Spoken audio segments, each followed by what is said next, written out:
What's going on, everybody? My name is Edamoos, and I'm going to be giving you my Dagannoth King guide. This is a method I use for my 6,000 Dagannoth Kings, recently finishing off the Dagannoth King log, as well as making over 400 million gold in the process. This method is geared towards fully AFKing Dagannoth Kings for some easy cash, as well as being able to be low input or being able to tri-bred depending on your gear requirements. This guide is primarily for higher level players going for insane final boss or just trying to finish off your Dagannoth King log, but this is also great for mid-level to end-game players who are trying to make some easy cash with a low input setup. I'm also going to be throwing in some love for the lower level players who are just trying to make some easy cash with a Dagannoth Rex setup at the end, so you can go ahead and solo farm him for some easy Berserker rings, which are currently selling for about 10 mil a pop. In this guide, I'm going to be showing you the full ability bar, inventory, and the gear setup that I use to get these kills per hour, and I hope you enjoy the video. If you're new around here, be sure to hit that subscribe button. We're very close to a milestone on the channel, and if you subscribe, I'm going to do my best to provide you the cleanest RuneScape content possible, and I hope you learn something new today. Let's get right into it. This is the high-level requirement for the AFK setup at Dagannoth Kings. I'm going to go through the entire thing slowly for you guys so you have an idea of what you should be bringing. If you do not have all of this gear, that is okay. You can downgrade at any point to be able to use this guide and slowly upgrade your gear as you get more drops, or when you want to come back to try and finish up the log. First and foremost, we're going to go through the gear. What I use currently is a full set of vestments with the hood, chest plate, legs, and boots. For the perks on here, these are just my best in slot perks. The perks don't really matter that much, but I have Relentless 5 Crafting 4 with Biting 4 Mobile, as well as Lucky 6 Crystal Shield 4. For the gloves, I have Cinderbane gloves, and then I have a Ring of Retribution overcharged. This thing reflects a lot of damage back to the Dagannoth Kings that you cannot immediately damage with melee, so like the Dagannoth Prime and the Dagannoth Rex, because the only one that takes melee damage is Dagannoth Supreme. What the Ring of Retribution does, it reflects 50% of damage back to the target, with a plus 15% reflect damage. If you use Reflect on your ability bar to give a little bit more sustain, this juices that up just a little bit more. I have the Noden King Spike Harness. You do not need to get a Spike Harness. You can just use any of the primal spikes that you have available to you, or you can just keep this slot empty and have runes in here if you need to high out anything that may be dropped. I have a Amulet of Souls. You can use a Blood Fury or a Blood Amulet of some sort to get some passive healing as well. The Amulet of Souls is fantastic for any kind of AFK grind, so I highly recommend it regardless. And then I have the Igneous Cow Zuck. This is the best in slot melee cape at the time. You can use your regular Zuck cape, or if you have any of the kiln capes, that's good. With this being an AFK guide or a low input guide, you want to make sure that you have the highest possible DPS, or if you're trying to make this more AFK, you can use your max cape and get a little bit of HP bonus as well. I have the Vampirism aura here, but with auras slowly going to be phased out, and to make sure this video is future-proof, you can use the Vampirism aspect that will be coming out that is unlocked through Ancient Magics, and use that instead. That will be a 12-minute timer versus a 1-hour timer, but you'll still get that passive healing as you go. And then I have a Superior Scrimshaw of Vampirism. This Vampirism Scrimshaw is fantastic because it gives you a little bit more sustain on top of all the bleed damage that you're putting out as well. If you don't have a superior version, which is unlocked through ports and getting the bones from ports, you can go ahead and just cop one on the Grand Exchange for about 1.5 to 2 million gold. This is a pretty low entry. Like, honestly, any ring drop you get covers the cost of the Scrimshaw tenfold. And you're probably going to get a ring drop or two. As long as it's not a warrior ring, you'll be able to cover the cost for it. And then lastly, the weapon that you have to use is going to be Lanika's Spear.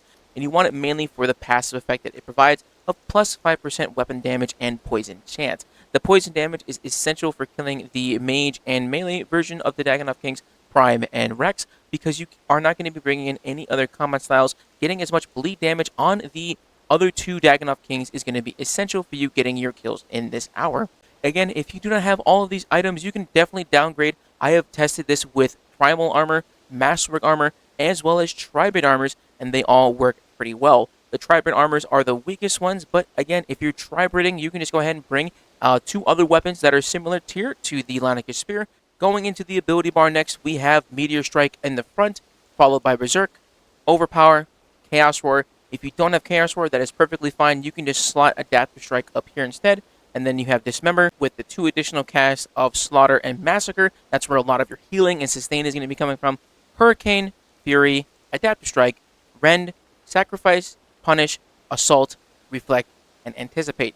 Typically, by the end of your rotations, you'll probably end killing all of the Dagannoth Kings with Punish, but these two other ones with Assault and Reflect are just here just in case you need a little bit of sustain. If you're finding yourself getting beat up a little bit too much, you can slot Reflect up here instead of Rend, and that one will make sure that you have a little bit more sustain and some survivability inside of the fight. But if you are finding yourself being perfectly healthy throughout the fight, you can keep Reflect at the bottom, or you can replace these two abilities with whatever you may need.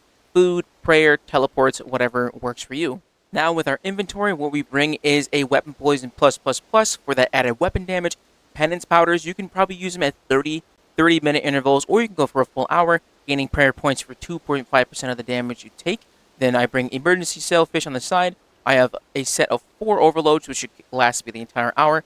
If you do not have a blessed blast, that is perfectly fine. Bring a prayer potion to the highest tier that you can. I have an enhanced Excalibur for passive healing, a vitality potion in case you end up getting slapped around too much. I have noted Dagannoth bones, as well as Smoke Devil scrolls, and we'll talk about why you need a Smoke Devil in a moment. I have a Zeramogo's Nexus. You can bring a regular Nexus for the defensives if you need it, again, for like Reflect.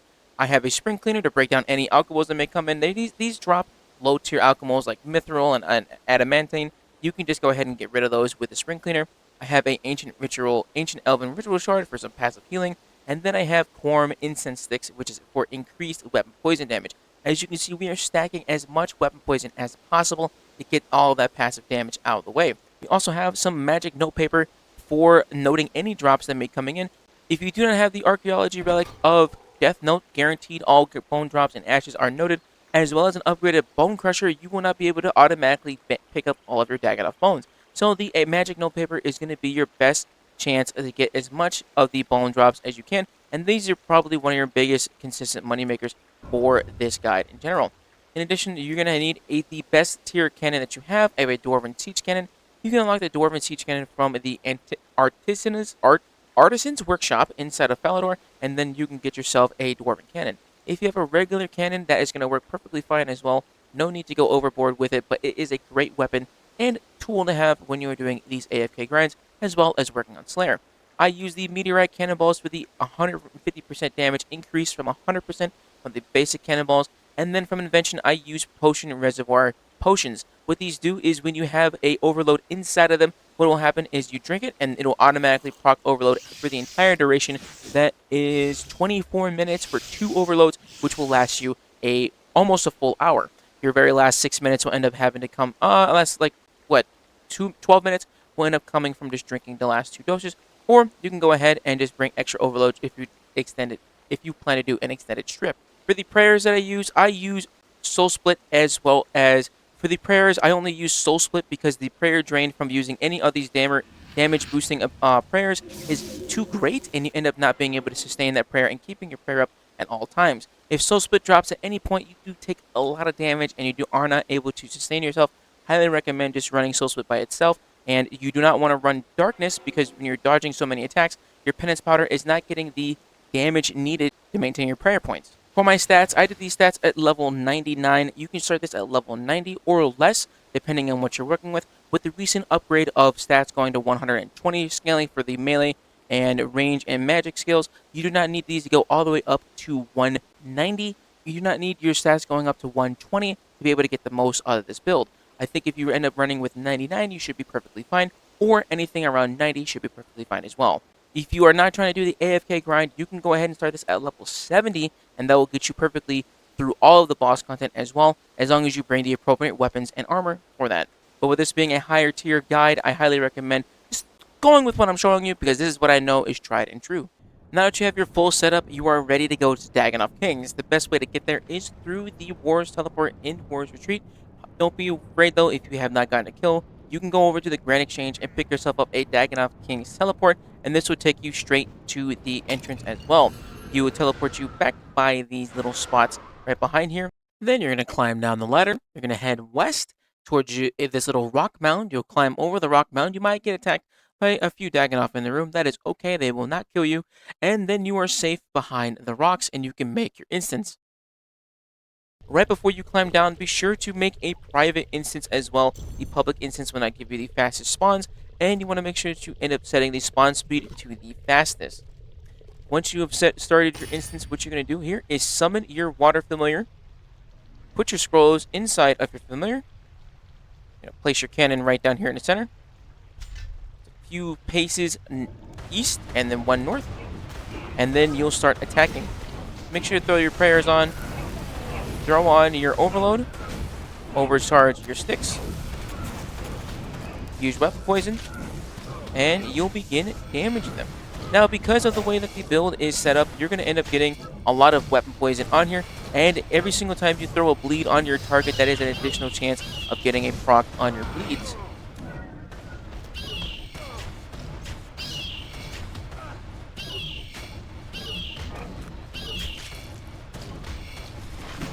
Usually the most dangerous point of this fight is when you head right inside, but as you can see, you'll start healing a lot as you get through it.